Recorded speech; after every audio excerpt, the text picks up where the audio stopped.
सम करे मेरी नारे गौरा खू जाएगी मेले में। मैं जाऊंगी हरिद्वार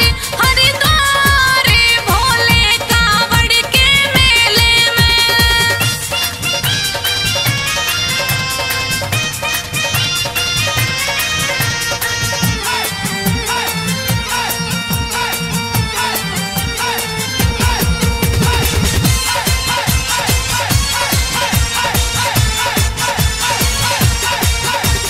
चढ़े नंदी पे दोनों जावे, तू आपत में मुझे फसावे। चढ़े नंदी पे दोनों जावे, तू आपत में मुझे फसावे। भक्तों पे कर उपकार भोले कावड़ के मेले में। वहाँ जुड़ती भीड़ अपार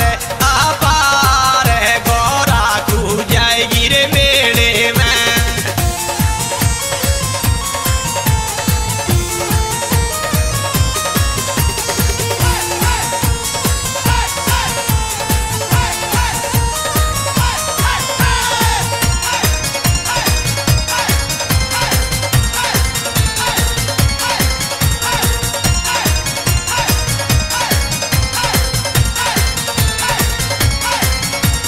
टूटेगी तू मांग हमारी, बात मान लूं भोले सारी, टूटेगी तू मांग हमारी। बात मान लूं भोले सारी। सब जुड़े हुए एक तार